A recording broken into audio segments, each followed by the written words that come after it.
Hello again, and welcome to Kabbalah Revealed. I'm Tony Kozanek. We're continuing our look at free will. In our last lesson, we viewed it from the point of view of a person's experience in this world and try to find the point where we actually had some freedom of choice. And we found that we actually exist in a predetermined system. And that our sensation of free will really consists of our lack of knowledge about the forces that determine and guide things in our life. While in a human court, it's possible to appeal to the judge and claim that you don't know the law, and maybe the judge will give you compensation. When it comes to the laws of nature, there are no loopholes. The laws of nature function whether or not we know them. Since that's the case, then we better find out what these laws actually are, how they function, how things are guided, what is predetermined in the system. And once we know that, then we can search for that point of choice and see if there is a way that it's possible to influence the system, to guide it towards what we would call freedom, something that would be real choice. So let's look at the laws. KABBALAH wrote an article called The Freedom. He wrote it in the early part of the 20th century. And this article explains how every form that we see in our reality takes its origin from the instant of creation. And from that point forward, it develops by means of 4 components. And those components have brought it to the form that we see it in now and will bring it eventually to its perfection. It explains the laws and the forces that work on everything in creation and where the point of freedom exists. So let's look at the article. He starts the article with a quote from Midrash Shemot Rabbah 41. Carved, herut, on the stones. Do not pronounce it carved, harut, but rather freedom, herut, to show that they are freed from the angel of death. Now this is a curious statement. Why does he start this whole article out on freedom, speaking about the defeat of the angel of death? It's because he is examining the force of development and the laws of nature, not just from the physical level, but as they apply to all levels, that is, all of our reality.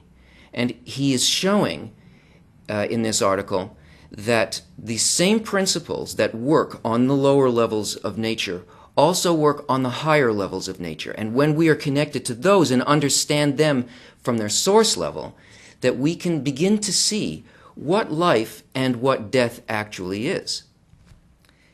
So in order to appreciate the full scope of what KABBALAH is speaking about in this article, we need to know something about the nature of forms in the higher level of existence.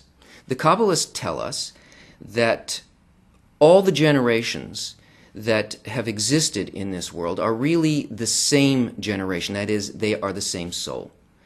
And this progression that we call life and death is merely a change of the dressing on the essential self of the soul, which is a collective soul. That is, that the body may come and go, but that has no effect whatsoever on what it's dressing, that essence of the soul. And that we have progressed over a lifetime which consists of thousands of years. In other words, the collective soul of Adam Harishon was created as a collective, descended to this world in time and space, and then began its development, experiencing its search for freedom and its search for satisfaction through the pursuit of desires. And it experienced itself as a bunch of individuals not related to each other. And then, since it didn't reach its goal of freedom, it moved on to another stage and came back as another generation of apparent individuals working to find freedom through the pursuit of this desire, wealth, and so on and so forth, passing through what we call history, passing to the point of the destruction of the Second Temple, where Kabbalah was hidden, and where they pursued power and honor, and then moving on to the point where we are now, which is the point of 1995, after Kabbalah has ceased to be hidden, and we enter a period of collective correction. That is, for the first time, we are capable of sensing ourselves as that collective, as what we really are, as our source. And from this point forward, our development needs to be along the lines of our actual essence, to reach this desire not for knowledge, but for the spiritual. And this is what Kabbalah Salam explains to us by taking a look at a particular example in nature. He uses the example of the seed of a stalk of wheat. So he tells us that what our me, that is, what the human consists of in general, is 4 factors. 1, he calls the bed. 2, the conduct of cause and effect related to the bed's own attribute, which remains unchanged. 3, the internal cause and effect that change as a result of contact with external or alien forces. And 4, the cause and effect of alien forces acting on it completely from the outside. He explains it this way. A, the bed, meaning the first matter, related to that being, for there's nothing new under the sun, and any event that will occur in our world is not existence from absence, but rather existence from existence. It is an entity which has stripped off its former shape and taken on another different from the first, and that entity is regarded as the bed. In it lies the strength destined to be revealed and determined at the end of the formation of that emergence. Therefore, it is certainly regarded as its primary cause. So this first factor is called the basis. It is called matzah. It is the essential basic material that we are created from. This was given to us by the Creator, it's installed in us, and it defines our entire essence. And it is something that the Creator made from nothing. It is existence from non-existence, something from nothing. And this is our first material, and it was made before what we feel as ourselves. And Kabbalah Salam uses the analogy of a seed, because we can only really understand a process if we can view it using our mind and senses from above. And so we know that we can take a seed and we can cause its death, so to speak, its decomposition, by placing it into the soil, in which case it will completely decompose. It will become dust. It will lose its life and the shape, the form that it had. But at the end of its decomposition, it then becomes another form of life. And that essence, that matzah or basis, which is pure information, is transferred from that seed into the new form. And the new form will be a stalk of wheat. So we see that the essence is not controlled in any way by the dressing. It's something that can dress or undress into new forms of life. Now, if we can begin to see that same system working in regards to our level, then we can begin to see what is occurring and to be able to direct what is occurring. We may be able to find a point by which we actually have some kind of choice in the process. And this basis, this matzah, consists of the origin and the mentality of all of our ancestors. That is, their mental qualities plus all of their accumulated knowledge. And these will be felt in us, in our new form of life, as unconscious tendencies. They start out that way. And they can be expressed either positively or negatively, depending on the necessary development of that next stage of life. And these consist of our own mental, emotional qualities, plus physical qualities. Now, this basis cannot be affected by us in any way. This is created before us, and we have no influence on it. KABBALAH SWEsub continues the second factor.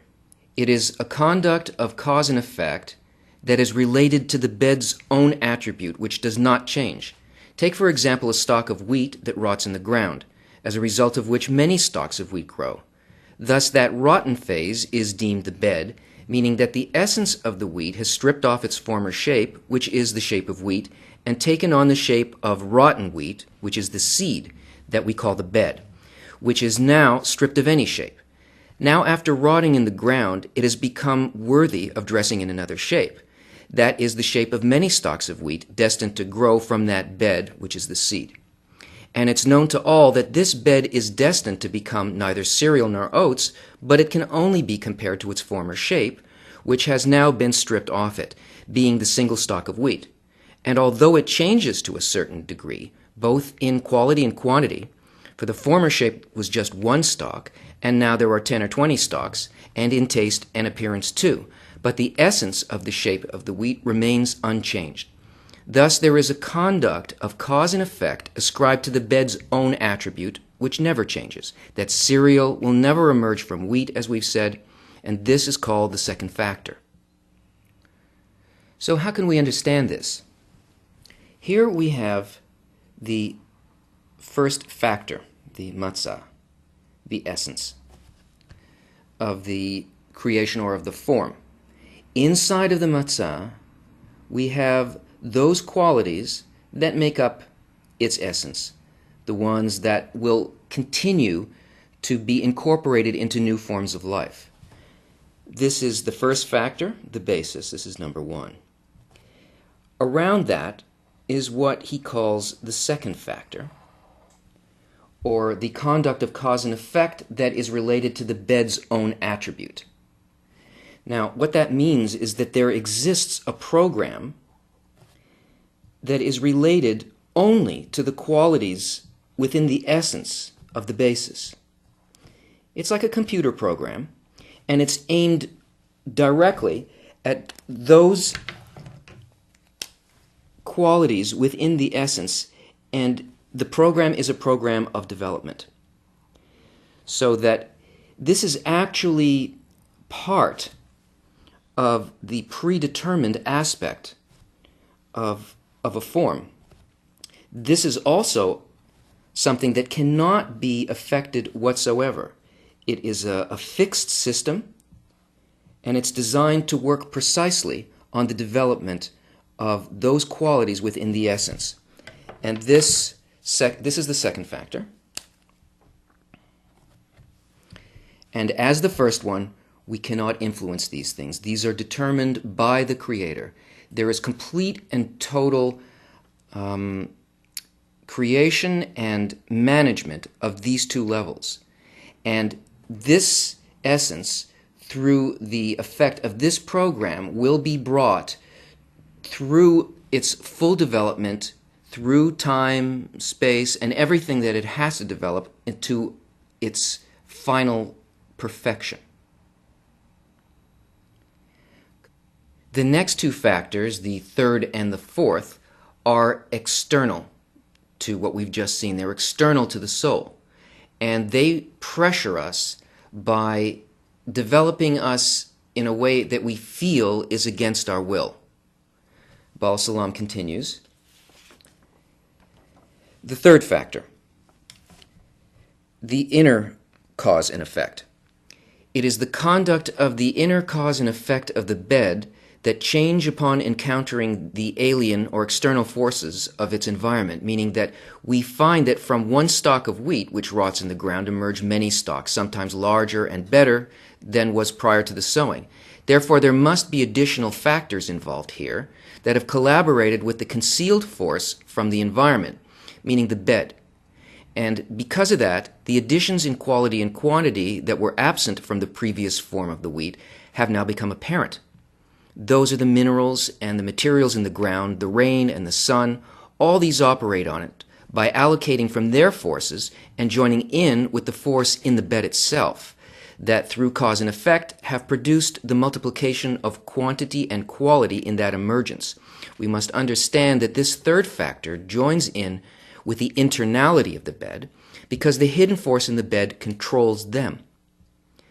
That means that its effect is only felt because it touches something in the inner program and the quality itself. That is, if you did the same thing of, say, water and wind on a stone as opposed to a plant, it would produce nothing. It has to be related, cause and effect, according to the inner qualities. So there are still extreme specifics in the effects external to the soul that are related directly to it.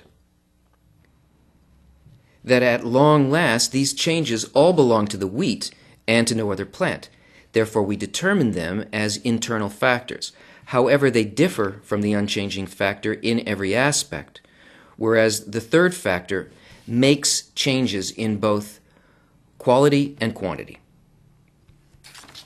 So this third factor, the externals, can affect the development in a partial way. It doesn't affect the essence.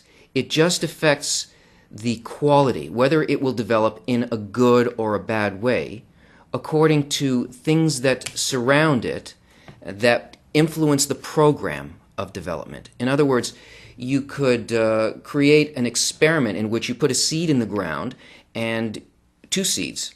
One in an area where there was no sun and not enough water, and one that had prime circumstances where there was plenty of sun, water, the right temperatures, good soil. And what you will see is you'll still see the same plant growing. It'll still be wheat, but it'll either be good wheat or bad wheat, or it will be many or few stalks. And this is the third factor, the external forces or the alien forces that combine with the essence and its program. So we can have these forces of weather and sun and minerals and so on. And these, again, are directed at the program. So it affects how well the program will work on the basis. This is 3. So this is external to the soul. It's felt as an alien force, something against our will. But we can't determine what are the forces that are going to work on this program. Certain forces enhance the program, others have no effect on it. In other words, we don't have any direct control on this third factor either. The fourth factor. It is a conduct of cause and effect through alien forces that act upon it from the outside, meaning that they do not have a direct relation to the wheat, such as minerals or rain or the sun, but they are factors that are alien to it, such as nearby plants or external events, such as hail or wind. And you find that 4 factors combine to the wheat throughout its growth, and each particular situation the wheat is subject to during that time becomes conditioned by the 4 of them. That the quantity and the quality of each state is determined by them. And as we've portrayed in the wheat, so is the rule in every emergence in the world, even in thoughts and ideas. The entire chain of transformation, of the reaching of freedom, is intended to occur by the thought of creation within one lifetime. And this is called the end of correction. And until that occurs, we find ourselves continuing our development, returning to what we call a physical experience. This is all predetermined for us. There's only one thing that we can change in this entire system, and that is the speed of development, so that it can be achieved in one lifetime. This 4th factor is the one thing in which we have influence. That is, the entire system of predetermined development is affected by the place, the environment in which it occurs. So a person can have very negative or weak first and second factors, and still by placing these factors and this system of development and its essence in the proper environment, the quality of development can be enhanced and its speed can be accelerated enormously. This is our one small area of freedom. It's tiny, but its effect is enormous. So what is it that is under development by these 4 factors on the human level? It's only intention, it's thought. How can we be responsible for things for which we have no control? Our initial thoughts and deeds are not under our control. Only our ability to choose an environment. When does this become important? At the point at which the point in the heart appears within the soul of a person. Then the Creator takes that person and places them in an environment that will allow all of these factors within the soul to develop to perfection. And this environment must be an environment of the human level, that is, it must be made up of thought and intention. Therefore, the correct environment, the one thing that a person has to do in choosing that is to choose the right thoughts, that is, the correct map of reality and the course towards its fulfillment, that is, the correct books. A person needs the correct group of friends, ones that have exactly the same desire to fulfill their development within one lifetime according to the correct thoughts, and a guide that will give them the correct method to take them through that. When the point in the heart appears, the Creator brings a person into that environment made of those forces and factors that allow the soul to complete its transformation within one lifetime. Join us again when we go further into the correct books and the correct method. See you then.